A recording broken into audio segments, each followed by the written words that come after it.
një për e një për topa.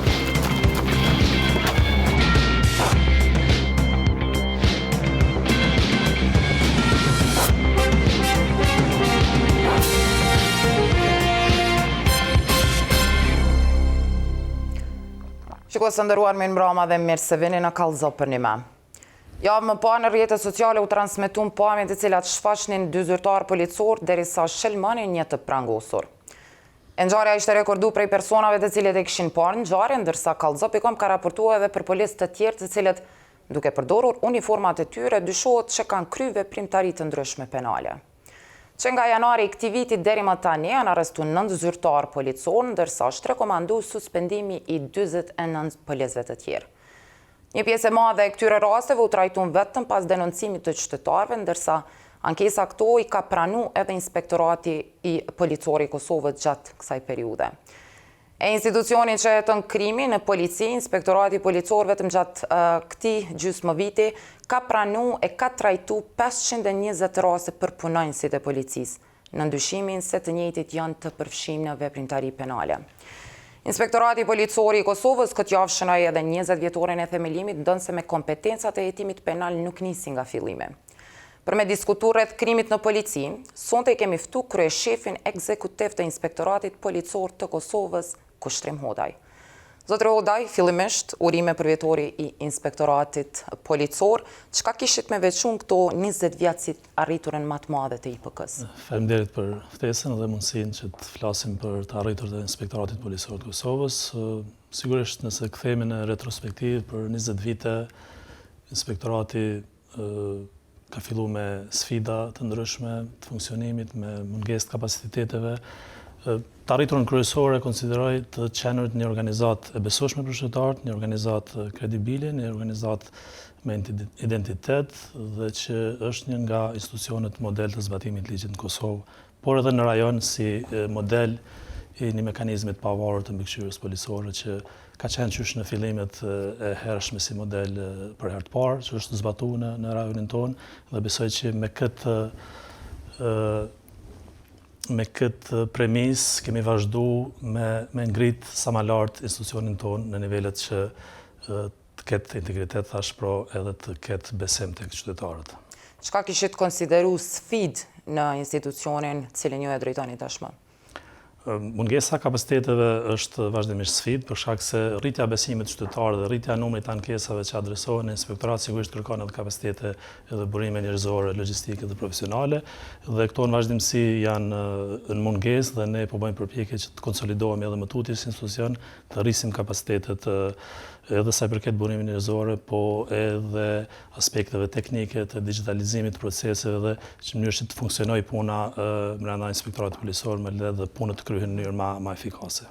Kur po flasim për kapacitetet, për shembull, a keni pas buxhet të mjaftueshëm për me ngrit kapacitetet qoftë njerëzore, po qoftë edhe të mësimeve për me i marrë prej vendeve të tjera dhe me i inkorporu në punën cilën ju e bëni gjatë çdo ditë? Buxheti i Inspektoratit Policor të Kosovës nuk është buxhet i madh, mirë por ne kemi pas fatin që gjatë gjithë këtyre viteve të funksionimit që nga fillimi kemi pas dhe kemi zhvilluar partneritet me organizata ndërkombëtare që kanë funksionuar në Kosovë dhe pjesën më të madhe të trajnimeve profesionale të sa i përket ngritjes kapaciteteve profesionale, po edhe aspekteve teknike të pajisjeve kemi marrë si donacion prej partnerëve tonë amerikanë dhe agjencive ndryshme apo programe ndryshme të Bashkimit Evropian dhe kjo ka qenë përparësi për ne për shkak se kemi zaventësuar ndoshta mungesën e buxhetit me ndihmën dhe donacionet që kemi marrë për shkak të ndihmës dhe partneritetit që kemi zhvilluar me organizmat ndërkombëtare që funksionojnë në Kosovë dhe jo vetëm po edhe në organizatat ndërkombëtare ku ne tashmë jemi pjesë që disa vite. A parashit ndonjë buxhet më i mirë të themi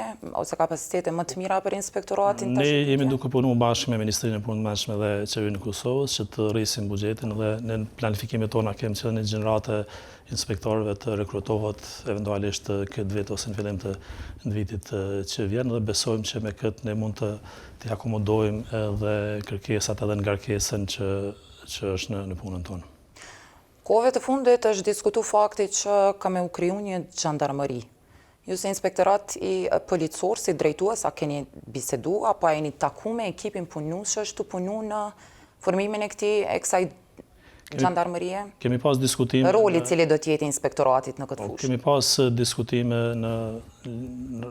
me kabinetin e ministrit, është në fazën fillestare, grupet punose vetëm sa kanë fillu që të hedhin koncept propozimet e tyre për koncept dokumente që do të ideoj qysh do të funksionoj Gjandarmëria. Sigurisht që është para pa qysh në fillim që Inspektorati Policor i Kosovës do të monitoroj dhe do të mbikëqyr edhe Gjandarmërinë, mirë po është një proces i hershëm që besojmë që në momentin kur propozohen draftet finale të projekt ligjeve, atëherë do të dim sakt se cili do të jetë roli edhe Gjandarmërisë, po edhe roli Inspektoratit Policor të Kosovës, po parimisht jemi të akorduar që Inspektorati të merr kompetenca shtesë dhe që të mbikëqyr dhe kontrolloj edhe këtë institucion tjetër të sigurisë. Kemi, zotër Hodaj, tashmë së fundi kemi diskutime edhe për çështjen e disiplinës së brendshme në policinë e Kosovës.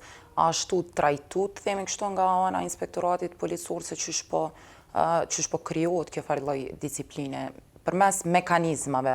A ka diskutime për shembull që me ardh krejt disiplina në inspektorat me u trajtu? Tash ligji parashet disa mekanizma dhe disa mënyra se si trajtohet disiplina.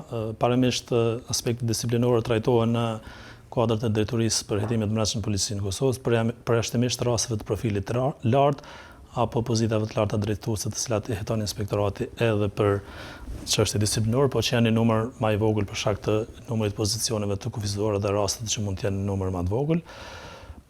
Ne gjithashtu kemi edhe procesin e monitorimit se si ky proces i trajtimit raste disiplinore zhvillohet brenda policisë përmes inspektimeve, dhe një prej fushave të inspektimeve që ne zhvillojmë është edhe inspektimi i drejtorisë për hetimet brendshme për të pa se si menaxhohen hetimet dhe se si adresohen këto raste që ne i përcjellim për hetim disiplinor. Çka thotë analiza juja, zotri Hodaj? Ne kemi pas diskutime dhe ndoshta në plotësim ndryshimin e ligjit të IPK-s që do të jetë i nevojshëm, ne do të propozojmë që të paktën rastet penale të cilat ne i trajtojmë dhe disa shkelje që konsiderohen shkelje të rënda disiplinore të kthehen në kompetencën e Inspektoratit Policor të Kosovës, për shkak se ne jemi autoritetit që hetojmë penalisht dhe ne duhet ta aprofundojmë, konsideroj që duhet ta aprofundojmë procedurën deri në epilog, deri në dhënien e masës përfundimtare për zyrtarët policor, për shkak se kështu shpërndahet përgjegjësia në 3 faktikisht institucione. Inspektorati Kallëzimi Penal dërgohet në prokurori dhe pastaj aspekti disiplinor trajtohet në hetimet e brendshme dhe shpesh herë mund të ketë që ne nuk pajtojmë ndoshta me një tjetrin për masat përfundimtare që i jepin zyrtari policor për të cilin ne kemi ngrit kallëzim penal ose kemi pas dyshime të bazuara që ka kryer shkelje të ndryshme. Po këto janë diskutimet që do të bëhen në fazën kur ligji i IPK-s do të hyjë në plotësim ndryshim dhe konsideroj që mund të ketë ndoshta ndryshime që e fuqizojnë akoma më shumë autoritetin e IPK-s në këtë drejtim. Folëm për ato se çka ka bërë Inspektorati Policor ndër vite, tash po kthehemi tek rastet cilat janë trajtu, janë diskutu, vazhdojnë ndoshta disa prej rasteve të mbesin ende enigmë në shoqëri se çysh ka ndodhur dhe pse ka ndodhur. Në këto krejt 20 vjet i përmendet sukseset, kemi pas probleme të vazhdueshme. A cilësoni për shembull dështim edhe për Inspektoratin Policor të Kosovës, po edhe për krejt mekanizmat e tjerë të sigurisë me mbrim me gjetë se kush e ka vjedhur dhomën e dëshmive në pej? Tash, nuk mund të them dështim për Inspektoratin Policor për shkak se në momentin kur ka ndodhur ka pas edhe institucione ndërkombëtare që kanë pas autorizime për hetime dhe hetimet penale në atë kohë janë zhvilluar prej misionit të ULEX-it dhe ne si inspektorat kemi pas vetëm autorizime për hetime disiplinore në atë kohë, për shkak se që është nga viti 2010 e këtej, ne kemi marrë autorizime penale dhe ne kemi pas një çështje të kufizuar në dosjen apo në investigimin e hetimin që është bërë prej autoriteteve ndërkombëtare në atë kohë. Sigurisht që kemi adresuar përgjegjësinë disiplinore me ato informacione që ne kemi pas, sa i përket rolit menaxheral që lidhet me aspektet të sigurisë të hapësirave, mirë po ne nuk kemi pas autoritet që të hetojmë përgjegjësit kryesor të vjedhjes së dhomës dëshmive dhe është një proces i cili pastaj ka kaluar sigurisht prej EULEX-it e institucionet vendore të prokuroria përkatësisht, mirë po ne nuk është që kemi pas ndonjë qasje të drejtë për drejtë në hetimin penal për shkak të kufizimeve ligjore që të trajtojmë atë në atë kohë. Po flasim për një rast që ka vitet tona, pra prej kohës prej vitit kur është vjedh dhoma e dëshmive, droga në dhomën e dëshmive në Prishtinë deri më tani, tash a keni kompetencë, a mundeni, sepse tash e keni kompetencët e hetimin, për shembull, çka e ndalon inspektoratin policor me e rinis, me trajtu me zgjidhje enigmën shumë vjeçare, themi që nuk është zgjidhur asnjëherë. Këto është tash autoritetit e kompetencës për shkak se rastet që kanë ndodhur në periudhën kur IPK-ja s'ka pas autoritet, domethënë i takojnë institucioneve që në atë kohë kanë qenë përgjegjëse dhe hetimi fillestar apo hetimi që zhvillohet prej policisë apo në këtë rast nëse duhet që IPK-ja të hetoj, është zhvilluar kohë më parë dhe rasti është dërguar prokurisë. Pastaj është çështja e prokurisë dhe gjykatave se si e trajtojnë rikthimin apo rihapjen e mundshme të një rasti varësisht prej informacioneve që mund të kenë. Sigurisht çdo rast mund të rihapet nëse vijnë informacione të reja dhe nëse ka indicie që mund të arrihet deri të dyshuarit e rastit, mirë, por ne tash për shkak të kufizimeve ligjore dhe kompetencave nuk na është leju që të trajtojmë këtë rast në aspektin penal. As nuk e keni lexuar kur dosja na i bjen? Të hetime penale, jo. Po flas të hetimeve penale? Jo. Për shkak se nuk kemi pas qasje, edhe kur zhvillu hetimi disiplinor ndaj pozitave përgjegjëse sa i përket sigurisë së objektit, nuk na ka lejuar qasje atëherë nga prokuria e Oleksit, për shkak se ata kanë qenë autoriteti final që kanë trajtu rastin dhe thjesht ne kemi pas, bile më kujtohet atëherë ne kemi pas probleme edhe me marrë një informacion që të paktën për këta zyrtar që ne po hetojmë për disiplinë, a ka dyshime që janë të dyshuar edhe në procedurën penale apo jo, domethënë edhe ky informacion nuk na është dhënë zyrtarisht në atë kohë, ne thjesht kemi vepruar në bazë të asaj që në bazë të inspektimeve dhe në bazë të përgjegjësisë, detyrave dhe përgjegjësisë që kanë zyrtarët në përshkrimin e detyrave të punës dhe është trajtuar vetëm në aspekt disiplinor. Kemi një rast tjetër, zotëri Hoda është njëri prej hulumtimeve të cilat i kemi pas para disa javëve, e ku kemi tregu qysh ish shefi i antidrogës në Pej është autorizuar prej djalit të Naser Kelmendit për me marrë një leje të armës. Është fakti pse po e ngres këtë çështje është sepse ne e dim se kush janë këta njerëz.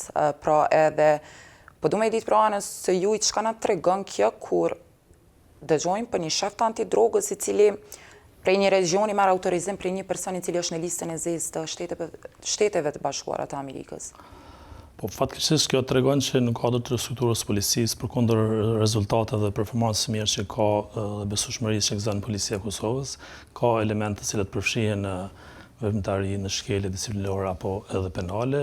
Një numër jashtëzakonisht madh të këtyre rasteve kemi trajtuar edhe ne si inspektorat, ne i thamë edhe sot gjatë ceremonisë që kishim që mbi 2100 raste kemi trajtuar, i kemi referuar në prokurit kompetente, që do të thotë që një numër të konsiderueshëm të këtyre rasteve ne kemi hetuar. Kjo tregon për element të inkriminuar brenda Policisë së Kosovës, çka është funksioni jonë që t'i hetojmë, t'i pastrojmë radhët e policisë dhe t'a forcojmë integritetin përmes veprimeve tona dhe përmes ushtrimit efikas të autorizimeve tona. Kur po flet për këto raste, pra mbi 2000 raste cilat janë referuar në organet flasim për 20 vjet. Po për 20 vite. Po në anën tjetër i kemi edhe raste të arrestimeve, suspendimeve, a tregon kjo që Policia e Kosovës ka problem integritet për brenda? Në radhët të Policisë të Kosovës ka zyrtarë që kanë probleme integritet dhe ne këtë punë po e bëjmë çdo ditë që ti eliminojmë këto dobësi dhe të adresojmë përgjegjësinë për gjithë ata zyrtarë që nuk kanë integritetin e mjaftueshëm për të ushtruar detyrën dhe masat e ndërmarra, kallëzimet e penale të ushtruara janë pikërisht këtë që ne ta ndihmojmë policinë që të pastrojë radhët nga elemente inkriminuar në kuadër të saj. Policia e Kosovës është një organizatë e madhe, përkundër tash edhe në suksese dhe të arritura, ka element që e cënojnë integritetin dhe këtë luftë ne po e bëjmë çdo ditë që ta mbrojmë policinë pikërisht nga këto dyshime. Po kemi edhe raste, zotëri Hodaj, kur inspektorati ka dorëzuar kallëzimet penale, po ato janë hudhë për shkaqet që nuk i ka konsideru pra prokuroria me prova të mjaftueshme dhe çata njerëz të cilët janë hetuar, arrestuar, suspenduar prej inspektoratit policor të Kosovës janë kthyer punë, edhe ata me grada të larta. Çështja e kompetencave është e ndarë. Sigurisht, parimisht ne kemi bashkëpunim të mirë me Prokurinë e Shtetit dhe të gjitha këto suksese janë hetime penale të finalizuara me autorizime dhe në bashkëpunim të ngushtë me prokuritë e ndryshme, me prokurinë speciale dhe me prokuritë themelore. Ka raste të cilat ne dyshojmë fillimisht që ka shkelje penale, i dërgojmë kallëzime penale, pastaj është vlerësimi prokurorëve për raste të caktuara që të hodh poshtë një kallëzim penal apo të vazhdojë me tutje me akt akuz, është çështja e vlerësimit të prokurorive, duhet të vlerësohet rast pas rasti dhe nuk mund të flas në përgjithësi, po parimisht bashkëpunimi ndërmjet institucional është jashtëzakonisht i mirë, por ne nuk kemi autoritet që të gjykojmë vendimarrjen e prokurisë apo të gjykatave. Për këtë insistova edhe në pjesën e parë që diskutuam, ne po insistojmë që ndoshta të kemi autorizime shtesa i përket trajtimit të rasteve disiplinore, që edhe kur nuk arrihet të dëshmohet vepra penale apo krye veprës penale, të paktën të përgjigjen për çështje disiplinore nëse rastet lidhen me ushtrimin e detyrave të punës dhe me shkeljet që kanë bërë.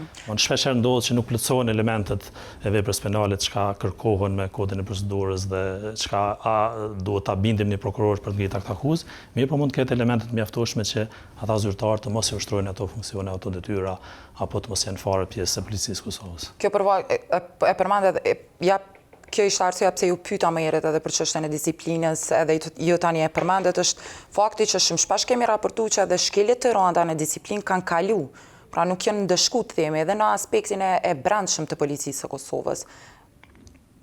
Kjo është një autoritet i policisë Kosovës, një departament i përkast të policisë Kosovës. Ne gjithashtu kemi bashkëpunim të mirë edhe me ta dhe i referojmë shumicën e rasteve që nuk kanë elemente penale të departament. Mund të ketë raste kur ndoshta edhe ne nuk pajtohemi me mënyrën e gjykimit apo mënyrën e vlerësimit nga ana e tyre.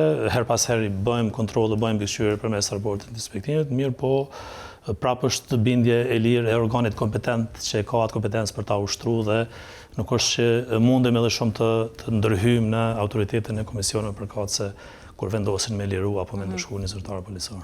Zotëri Hodaj, shpesh kemi fjalë që policët e Kosovës kanë lidhje me grupet e veriut, por në anën tjetër nuk kemi persona të arrestuar prej policisë së Kosovës në raport me këto. Sa për këtë rastet veriut, ne kemi pas operacione vite më parë dhe kemi arrestuar edhe zyrtar policor, po edhe qytetarë apo biznesmen që kanë qenë të përfshirë në raste të kontrabandës.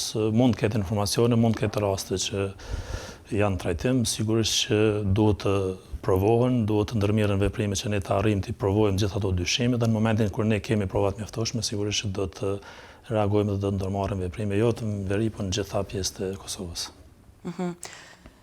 Kisha dashur me këty pak tek rastet të cilat kanë ndodhur e fundit në mënyrë që me marrë edhe prej juve një pasqyrë sa më të qartë atyre se çush janë trajtuar nga Inspektorati Policor i Kosovës. Rasti i fundit është i datës 16 qershor ku 3 zyrtarë policor të stacionit Alfa në Prizren janë arrestuar për shkak që i kanë tejkalu procedurat policore dhe po dyshohen për marrje të rishvetit. Ata i kanë leju veturat që kanë bërë shkelje me kalu pa ndonjë dënim. Pa na tregon pak për mënyrën se ç'është trajtuar ky rast? Ky rast është zhvilluar dhe realizuar falë bashkëpunimit me qytetarë. Qytetarë kanë raportuar fillimisht në mënyrë anonime, pastaj i kemi identifikuar dhe kemi bashkëpunuar me qytetarët për mënyrën e veprimit të zyrtarëve policor. Domthonë është një veprim që ju ka rënë në sy dhe qytetarëve që është në kundërshtim me ligjin dhe rregullat e policisë, dhe pastaj kemi zhvilluar hetime, kemi bërë verifikimet e nevojshme, vëzhgimet e nevojshme dhe kemi arritur që të identifikojmë që disa veprime të zyrtarët policor nuk i kanë ndërmarrë ashtu siç janë të detyruar të ndërmarrin, mirë po i kanë toleruar shkeljet apo kundërvajtjet në këmbim të disa favoreve të çështje që lidhen me çështje materiale dhe për këtë ne kemi ndërmarrë masën e suspendimit dhe kemi zhvilluar hetime penale dhe gjithashtu kemi ngritur kallëzim penal në prokurori për këta zyrtarë. Është një rast tjetër ai zyrtarëve policor të stacionit Jugo, apo na shpjegon sepse pas arrestimit të këtyre zyrtarëve është fjala për disa prona të cilat kanë qenë në region, kryesisht në regionin e Prishtinës, kanë arrestuar në ndyshimin për kryerjen e disa veprave penale. Ç'e ka marrë informacionin inspektorati? Sa ka zgjatë si hetim? Ky rast është hetuar në bashkëpunim me Departamentin e Krimeve Ekonomike të Policisë Kosovës. Ata kanë qenë duke hetuar një rast ndaj disa të dyshuarve qytetarë, ndërkohë gjatë zhvillimit të masat mshefte ka rezultuar që zyrtarë policor janë përfshirë në komunikimet me të dyshuarit dhe na kanë njoftuar ashtu sipas ligjit që është obligim që të njoftohet Inspektorati Policor. Kemi bërë ekipet e përbashkëta të hetimit dhe ne pastaj kemi zhvilluar hetimin dhe procedurën ndaj zyrtarëve policor. Fatkeqësisht zyrtarët policor stacionit Jugo kanë qenë të përfshirë në çështje që lidhen me këmbime apo falsifikime të pronave dhe ata janë suspenduar, janë arrestuar dhe gjithashtu janë proceduar penalisht. Çfarë gjet në telefonat e tyre sepse përmenden edhe të dhëna prej telefonave që nxjerr pas konfiskimit? Janë komunikime që kanë pas me personat të dyshuar dhe që dyshohet që e kanë keq përdorur pozitën në autoritetin në favor të një palit të saktuar në procedurë të këmbimit të një prona apo të shitblerjes së një prona. Në këtë rast është edhe detyrimi apo shtrëngimi, themi, për me dhënë deklarat, pa lejohet kjo për policët? Sigurisht që nuk lejohet, dhe për këtë që nuk lejohet, ata kanë marrë masën e suspendimit dhe janë proceduar penalisht në prokuri. Për shembull, e përmenda rastin më herët në Gjilan, ku 2 policë shihen derisa shëlmojnë një person të prangosur. A lejohet? Qysh është procedura me e trajtu një person të cilën e prangos një zyrtar policor? Faktikisht, personat e prangosur dhe personat që nuk paraqesin rrezik ndaj zyrtarëve policor apo ndaj qytetarëve të tjerë, nuk lejohet që të përdoret forcë ndaj tyre. Zyrtarët policor kanë autoritetin, kanë të drejtën të përdoren forcën e ligjshme që është proporcionale derisa të vihet në kontroll një person i dyshuar apo një person që ata duhet ta vënë në kontroll. Në momentin që qytetarit për çfarëdo lloj vepre që dyshohet është i prangosur, zyrtarët policor nuk kanë të drejtë që ta shëlmojnë apo të përdorin forcë ndaj tij. Dhe sigurisht që në këtë rast edhe në të gjitha rastet të tjera, inspektorati ka reaguar, ka zhvilluar hetim dhe ka marrë masat e nevojshme për shkak se hyn te keqtrajtimi gjatë ushtimit të tyre zyrtare. Po flasim për raste në të cilat ne kemi pa pamje, në transmetu pamje, po çka për rastet ku nuk ka kamera, zotri Hodaj?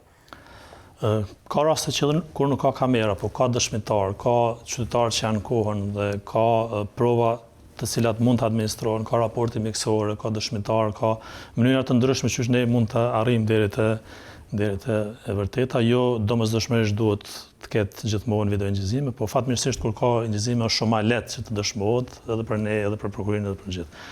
Po e rëndësishme është që të denoncohen rastet, që inspektorati të vinë ndjeni, të ndërmirën veprimet e nevojshme dhe aty ku arrijmë provu, sigurisht që gjithmonë do të ndërmarrim masa. Ndonjëherë nuk është e lehtë edhe për zyrtarët policor, për shkak se është një vije hollë që ndan shpeshherë te kalimi i përdorimit të forcës me keqtrajtimin, në rastet kur ka konfrontim, sepse policia ballafaqohet edhe me qytetarë të dhunshëm, me qytetarë të cilat rezistojnë që të bashkëpunojnë me policinë dhe mund të ketë lëndime edhe në këto raste, edhe kur veprimet e policisë janë të drejta apo janë përdorimi i forcës është i domosdoshëm. Por secili rast ka specifikat e veta dhe duhet të trajtohet me kujdes të veçantë, duhet të mirët çdo informacion, çdo detaj dhe të arrijmë ta kuptojmë qartë se a ka qenë e nevojshme përdorimi i forcës apo ka qenë thjesht te kalim që është bën në emocion apo në hakmarrje ndaj qytetarit. Kur jemi këtu tek përdorimi i forcës, po më intereson me ditë rasti i Lipjanit me disa zyrtar policor. E keni trajtuar, ka përfundu krejt si hetim? Akoma nuk ka përfundu. Deri vonë kemi qenë pritje të raportit mjekësisë ligjore. Me sa kam ndjeni, raporti është dorëzuar së fundi në prokuri dhe jemi duke pritur vlerësimin e prokurisë në bazë të gjetjeve të raportit dhe duke pritur eventualisht veprimet shtesë që do të kërkohen nga ana e prokurisë në raport me ne. Kur po flasim për keqpërdorimin, për përdorimin e forcës, e përmendesh është një vit ndarse e përdorimit të forcës, po edhe keqtrajtimit, a është ndrydh dhuna në mjatë të policisë, të policëve të themi ashtu për me legjitimu të themi apo lokalizu personat?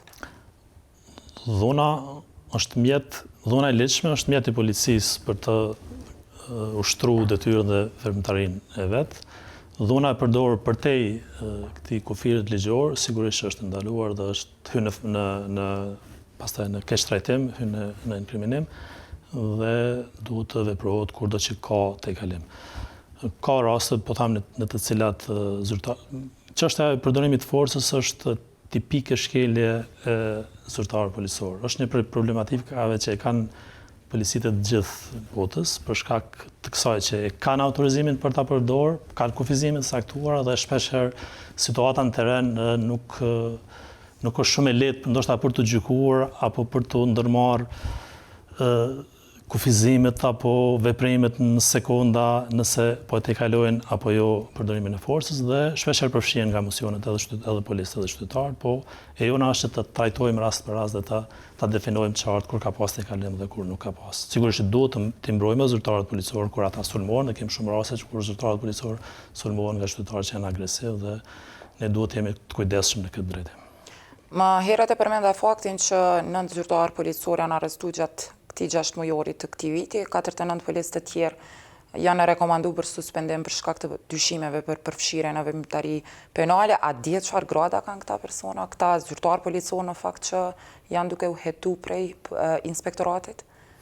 Tash nuk mund të flas sakt për secilin, mirë po ka zyrtarë policor të dyshuar të gjitha niveleve, janë kryesisht zyrtarë policor, po ka edhe rështerë të gjerë dhe të niveleve tjera, tash varësisht se cilit rast i referohem, po ne si PK kemi trajtu raste që kemi pas të dyshuar nga zyrtari thjesht policor deri te grada më e lartë që është e kolonelit. Kështu që nuk ka kufizime në këtë drejtim sa i përket autoritetit të inspektoratit dhe vendosmërisë për të hetuar të gjitha nivelet pavarësisht se ku paraqitet shkelja. Kryesisht në çfarë vepra penale i hetoni zyrtarët policor, qoftë edhe gradat e larta të cilat përfshihen në veprimtari kriminale? Tash janë këto që folëm, janë rastet e keq përdorimit të detyrës zyrtare, rastet e keq trajtimit, rastet që lidhen me mos ndërmarrjen e veprimeve të duhura, detyrimet, ka raste që lidhen me aksidente të trafikut, raste me dhunës të familje, mund të ketë tema të ndryshme, zakonisht tojnë 4-5 shkelet që më shumë përfshihen zyrtarët policorë, mirë mund të ketë edhe raste tjera, varësisht prej denoncimeve dhe informacioneve që marrin nga ana qytetarëve. Kemi raste të shumta, zotri Hodaj, kur zyrtarët policorë zbulojnë fshehtësi policore. A e din ata saktësisht që është vepër penale kjo? Ata duhet ta dinë. Sepse po du me ju pyet për shkak që kemi raste ku polic dyshohet që kanë dhënë informacione të brendshme policore dhe të grupit organizuar kriminale. Po, ata duhet ta dinë dhe besoj që çdo zyrtar policor në trajnimet bazike që ata ju nështrohen qysh në rekrutim, i marrin to njohuri, ku përfshihet ruajtja e informacionit është një prej mësimeve kryesore që duhet ta kenë. Fatkeqësisht ka raste kur zyrtarët policorë informacionet për raste të saktuara i ndajnë me qytetar, edhe me të dyshuar, dhe kemi pasur raste që kemi ndërmarrë masa edhe të kësaj natyre dhe kemi suspenduar dhe kemi kallëzuar penalisht zyrtarët policorë edhe për këtë. Kemi edhe rastet e tjera, zotri Hodaj, ku brenda policisë së Kosovës themi një zyrtar policor është arrestu për spionazh tek autoritetet serbe. A ka informata të tjera që zyrtar për shembull munden me u përfshi dhe let munden me marrë informata dhe me i bart ato tek organet tjera, të themi, jashtë vendit? Në rastin që po i referoni tashmë është publik dhe është i finalizuar, fatmirësisht ka dhe vendim të gjykatës, aktgjykim dënos për këtë. Fatkeqësisht ka mundësi dhe ka zyrtarë që mund të përfshihen edhe në rastet e spionazhit. Është një prej temave apo shkeleve më të rënda që mund përfshihet një zyrtar policor. Ka informacione, jemi duke trajtuar raste, po sigurisht nuk mund të flasim derisa të kemi rezultatet konkrete dhe ne do të reagojmë.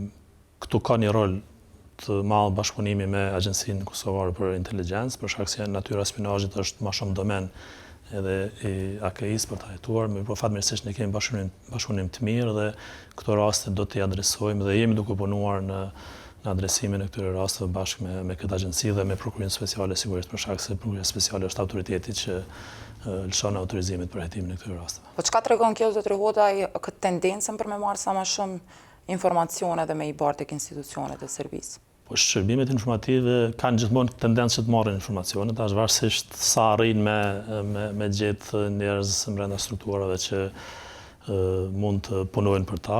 E jona është që t'i hetojmë, e jona është që t'i zbulojmë dhe ta ruajmë policinë e Kosovës, ta ruajmë sistemin informativ të policisë së Kosovës dhe në përgjithësi sistemin sistemin shtetëror të Kosovës nga rrjedha këtyre informatave dhe nga rrezikimi i sigurisë kombëtare, për shkak se këto rrjedha këtyre informacioneve sigurisht ndikojnë drejt për drejt edhe në sigurinë kombëtare dhe janë të një ndjeshmëri dhe të një niveli të lartë dhe duhet të trajtohen me prioritet dhe është një prioritetin tonë që të trajtojmë këto raste. Po do më kthy pak tek hetimet e tjera, ka dyshime aktualisht për korrupsion në policinë e Kosovës? Ne pranojmë informacionin në vazhdimsi, kemi raste në trajtim në vazhdimsi, natyrat janë të ndryshme, përfshihen edhe raste që lidhen me keq përdorim dhe sigurisht që në momentet që ne do të kemi të arrijmë të krijojmë dyshimet e bazuara, do të ndërmarrim veprimet hetimore, mirë, por nuk mund të flas për rastet të cilat veç jemi duke punuar apo nuk mund të ndajmë informacionin në këtë fazë. Kur dëgjojmë për politë që në të përfshim në korupcion, në fajte, çka tregon kjo për policinë e Kosovës? Kjo tregon ato që i thamë edhe më herët, që fatkeqësisht ka zyrtarë të inkriminuar dhe që ne po bëjmë punë të përditshme, të pandalshme që të adresojmë këto, të identifikojmë dhe të zhvillojmë hetime dhe të largojmë nga policia e Kosovës dhe gjithë këta zyrtarë dhe të procedojmë penalisht dhe të marrin dënimin e merituar kushdo që cënon integritetin e policisë Kosovës. Po flasim për inkriminin, po nëse bojmë një vlerësim me rajon që shëndron? Kjo varion, varësisht nga vitet dhe nga specifikat, sigurisht që nuk ka ndonjë qytet që ose ndonjë rajon në të caktuar që ka me shtetet fshine, më shumë. Shtetet fshine konsideroj që jemi më mirë në të gjitha aspektet, sa i përket edhe performancës policore, edhe besueshmërisë, edhe nivelit të inkriminimit të zyrtarëve, por jemi më mirë edhe në aspektin e mbikëqyrjes policore dhe veprimet që ndërmarrim ndaj zyrtarëve policorë dhe në shtetet e rajonit konsideroj që jemi më mirë dhe besojmë që roli për këstu ka qenë domethënës në ruajtjen e besueshmërisë dhe integritetit të policisë, pikërisht për shkak të reagimeve që kemi pas dhe veprimeve që kemi ndërmarrë kudo që ne kemi arritë të dokumentojmë shkeljet e zyrtarëve policorë. Në nivel të rajonit, themi, kemi edhe rastin e aplikacionit SkyACC, i cili ka zbardhë edhe një lidhje interesante mes policisë, po edhe me grupet kriminale, qoftë edhe me droga, po edhe me trafikim, edhe të duhanit, po edhe të mallrave të tjera. A flasim për malin e zi Shqipërinë, Maqedoninë ndoshta. Ka pas raste dhe ka pas arrestime. Tash, a keni jo në fakt diçka lidhe me këto? Policë të Kosovës të përfshirë në këto grupe? Ka informacione që lidhen edhe me këtë veprimtari që ju referuat. Sigurisht jem në një fazë të hershme që nuk mund të japim, nuk mund të ndajmë detaje. Në momentin që mund të konkretizojmë diçka, mund të flasim pastaj. A ka emra të policëve specifik në këto informacione? Përderisa ka dyshime dhe ka informacione, sigurisht të flitet edhe për emra, mirë po është fazë e hershme që të flasim për raste konkrete. Po më intereson, ekziston një paragjykim në shoqëni që të fortit e policisë nuk hetohen? Është paragjykim, por e thatë. Është paragjykim për shkak se ne hetojmë, ne kemi hetuar dhe kemi dëshmuar që kemi hetuar të gjitha nivelet sa i përket edhe gradave dhe pozicioneve, mirë po ne duhet të kemi informacione, duhet të kemi dëshmi dhe duhet të arrijmë të dokumentojmë gjitha ato dyshime, gjitha ato shkelje, mirë po unë konsideroj që nuk ka pozicion të paprekshëm në policinë e Kosovës, të cilën inspektorati policor do të hezitoj ta hetoj apo të ndërmarrë masa ndaj tij. Po kthehemi po mbas sërish tek policia, po tek një temë tjetër. Policia ashtu sulmu në lidhje me trajtimin edhe mbikëqyrjen e festimeve kryesisht rendit publik dhe marrëdhënies ndëretnike.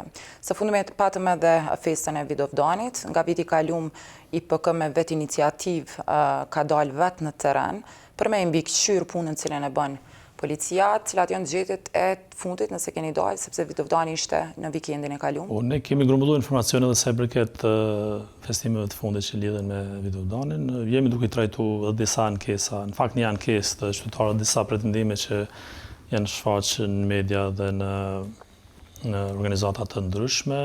Jemi në fazën e grumbullimit të informacioneve dhe sigurisht do të verifikohet nëse ka eventualisht ndonjë shkelje në raport me mënyrën e trajtimit atyre qytetarëve, do të veprohet, po deri më tani nuk ka pas ndonjë informacion të saktë apo nuk kemi arritë të dëshmojmë ndonjë të keq trajtim apo ndonjë tejkalim të autorizimeve ligjore, po jemi duke trajtuar gjitha ato pretendime dhe do të kemi një verzion të një raporti pasi të vlerësojmë gjitha këto.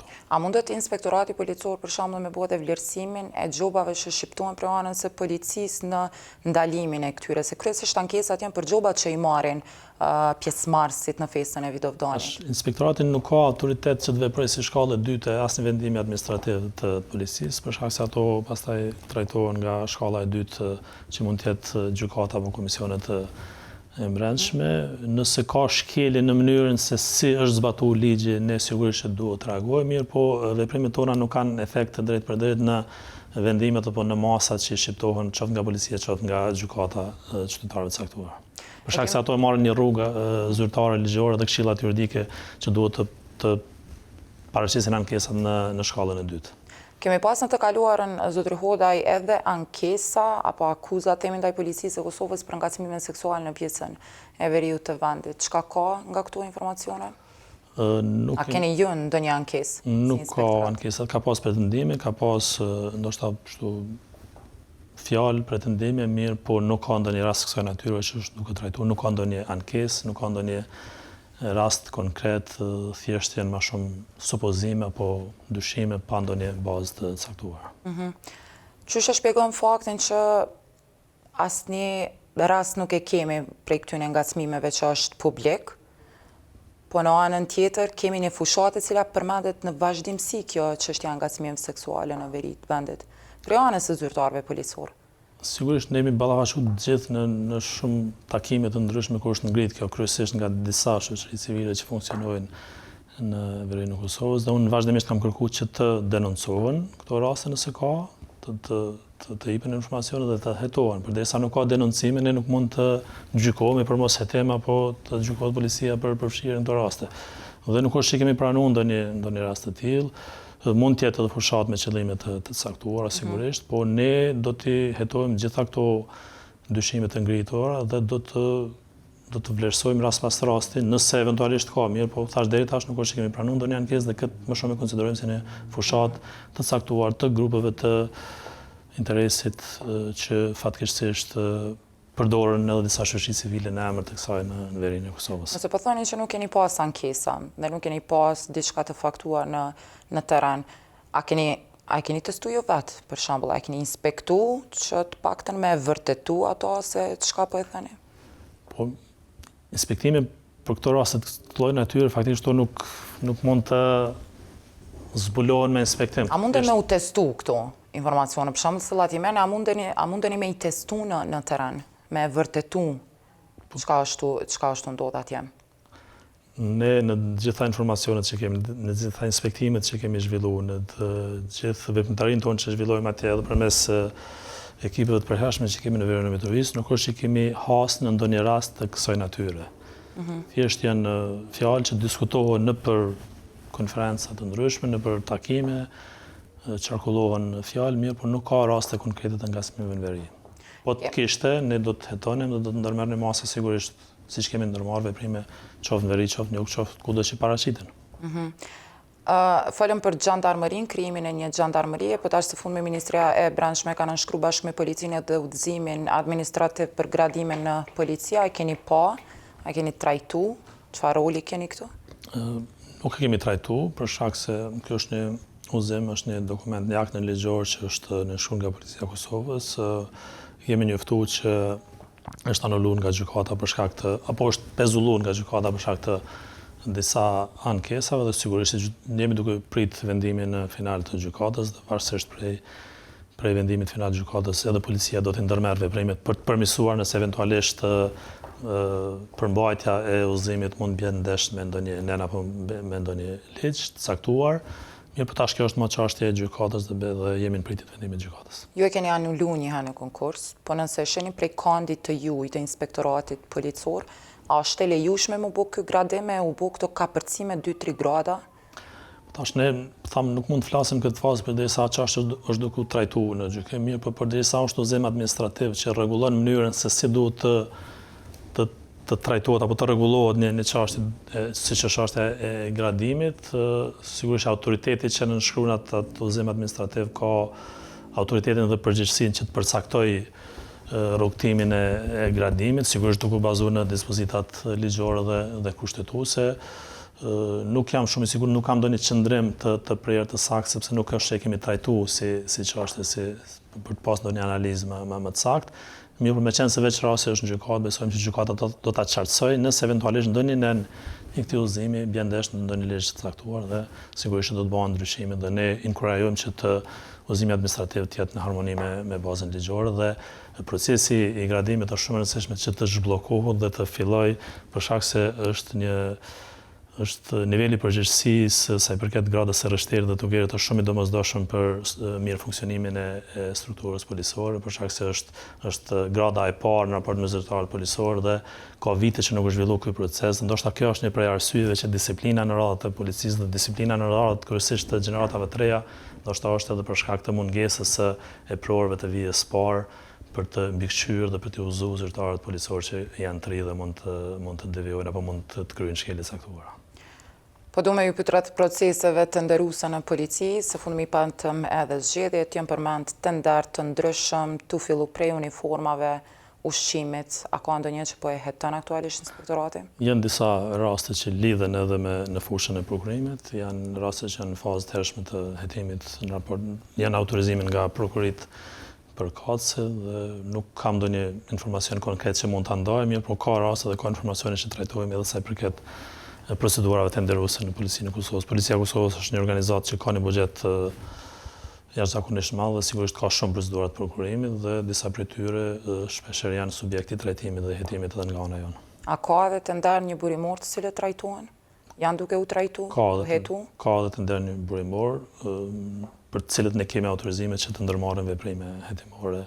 Për çfarë pajisje për shembull? Për të verifikuar dyshimet. Nuk e kam informacionin e saktë në këtë fazë, mirë, po ka informacione që lidhen me procedurat e prokurimit, duke përfshirë të gjitha procedurat. Po ju pyet sepse i patëm zgjedhjet edhe është diskutuar zakonisht shumë edhe fakti që zyrtarët policor ndonse janë në kryerje të detyrave të tyre, por nuk kanë qoftë pajisje, nuk kanë ushqim, nuk kanë uniforma ashtu siç duhet, edhe duhet mu harnu me plotësu uniformën. A ka ndonjë shpjegim pse nuk ka një proces të rregullt të prokurimit për uniformat? Ka pas disa procese të prokurimit që janë anuluar dhe janë rifilluar dhe për shkak të procedurave, për shkak të organit mbikëqyrës të prokurimit, të organit shqyrtës të prokurimit, të cilat si shkallë e dytë kanë vendosur disa herë që të rikthehen procedurat nga fillimi. Nuk jam shumë ndjeni tash të secilit tender se si është zhvilluar, mirë, po ka informacione që i përket është duke i trajtuar dhe bashkëpunim me prokurimin do të ndërmarrim veprime dhe nëse arrijmë të gjejmë shkelje që hyjnë në domenin penal, sigurisht që do të ndërmarrim veprime, mirë, po Policia e Kosovës sigurisht ka nevojë në vazhdimsi që të pajisit me qoftë me uniformë, qoftë me veshmbathje, qoftë me pajisje që janë të nevojshme për kryen detyrave të përditshme, edhe sikur këto pajisja të jetë e përvitshme, do të ketë nevojë prapë për shkak se janë materiale shpenzuese që konsumohen dhe që duhet të për çka ju pyet zotri Hoda është sepse në kompetencat e juaja është edhe me mbikëqyrë rregullsinë, themi ashtu, të tenderëve, me bën ndonjë inspektim, për shembull, ku po çndron problemi, pse nuk po ecin përpara tenderët për me i furnizuar me uniforma, për shembull, zyrtarët policorë. Te çështja e procedurave të prokurimit, ne kemi autoritet që të hetojmë nëse ka dyshime për përfshirjen në veprën penale, nëse ka keq përdorim, nëse specifikat, nëse procedurat janë bërë në shkel apo në keq përdorim apo me qëllim përfitimi, sigurisht që do të hetohen ato. Mirë, pastaj ka edhe procedura ku janë të përfshirë edhe autoritetet të tjera, që është organi shqyrtës, që është ACP në disa raste që kryejnë prokurimit të centralizuar të përgjithshëm për këtë institucionet apo KLPP-ja ku jep këshilla se si të përmirësohet procesi i prokurimit. Janë disa institucione që kanë kompetenca në fushën e prokurimit dhe sigurisht që ne do ta bëjmë pjesën tonë aty ku lidhet me autoritetin dhe kompetencën tonë, mirë, po autoritetet shqyrtuese dhe shkalla e dytë e ka vendimin dhe fjalën përfundimtare për të lejuar zhvillimin e një procedure tenderuese apo për të anuluar. Zotri Hodaj, më ka rënë me lexuar raportin e inspektimit për trajtimin e rasteve të dhunës në familje brenda Policisë së Kosovës, se aty janë përmendur edhe themi çaj raport konstaton probleme në trajtimin e këtyre rasteve. Qysh e nisët, themi ashtu, edhe ka probleme në çdo fushë të menaxhimit policor që ne inspektojmë, sigurisht që evidentojmë të gjetura dhe japim rekomandime për përmirësim të vazhdueshëm. Ka një përmirësim edhe në këtë fushë. Trajtimi i rasteve të dhunës të familje tashmë është ka disa vite, 3 ose 4 vite që është prioritet dhe që ne zhvillojmë inspektime të përvitshme në stacione të ndryshme se si po trajtohen rastet dhunës së familje. Ka akoma veprime që duhet të përmirësohen dhe ka procedura që duhet të avancohen, mirë por ka gjithashtu një avancim dhe një përmirësim nga viti në vit. Është një çështje e ndjeshme për cilën policia është autoriteti i parë që reagon dhe që duhet të jetë sa më efikas dhe sa më profesional në trajtimin e këtyre rasteve që shpeshherë nuk janë të lehta për të trajtuar dhe për të hetuar. Edhe tek raporti i inspektimit për dhunën e familje, po edhe tek raporti i inspektimit për trajtimin e rasteve të drogave, përmendet dhe konstatohet cilësia e hetimit, mos them dobët, po që është në nivelin cilin duhet. Qysh e shpjegon faktin që nuk ka cilësi të hetimit të këtyre rasteve? Cilësia e hetimit duhet të përmirësohet në vazhdimsi. Sigurisht që zyrtarët policorë duhet të pajisen me trajnime të fushave përkatëse të specializuara. Lëvizjet e transferit të ndryshimet që bëhen kuadër të strukturave shpeshherë ndikojnë që struktura apo divizioni caktuar apo sektori caktuar të plotësohet me policë të rinj dhe që ka nevojë për trajnime shtesë dhe për trajnime të specializuara, por ky është një proces që duhet të jetë i vazhdueshëm dhe që ne rekomandojmë në vazhdimsi që policia të ofroj trajnime për zyrtarët që trajtojnë në rastet edhe të dhunës familje apo të drogave, trajnime të specializuara për këtë fushë, në mënyrë që hetimet të jenë më efikase, të jenë më profesionale dhe kallëzimet penale që paraqiten në prokurori të mos rrëzohen apo të mos hudhen nga ana e prokurisë. Zotër Hodaj, kemi pas edhe raste të ndryshme ku janë ngrit, të themi, pyetje në lidhje me punët sekondare të zyrtarëve policor, punë dytësore të cilat i bojnë zyrtarët policor. A ka inspektima apo a ka raporte brenda IPK-s në lidhje me mbikëqyrjen e punëve të cilat i kryjnë zyrtarët policor? Po flas pas detyrës së parë të tyre. Tash ka raste që kemi trajtuar sigurisht edhe kësaj natyre. Zyrtarët policor ju lejohet që të ushtrojnë edhe punën sekondare në disa sektorë, nuk lejohet që të ushtrojnë çfarëdo pune. Kjo bëhet me aprovim paraprak të strukturës policore dhe pastaj edhe monitorohet. Po ka raste që zyrtarët policor punojnë sigurisht, ju lejohet, ka raste kur kjo keq përdorohet ose ndoshta punojnë edhe punë për cilat nuk lejohen me rregull. A lejohet me kon shoqëru si një këngëtare në një diskotekë për shembull? Nuk lejohet të punojnë në sigurim, zyrtarët policor nuk lejohet që të punojnë në cilësi të personit të sigurim fizik, as në lokale, as në shoqërim të personave. Dhe kudo që ne kemi informacionet të kësaj natyre, sigurisht që kemi nisu dhe do të inicojmë raste. Qysh me i faktu për me i denoncu qëto raste, zotër Hodaj?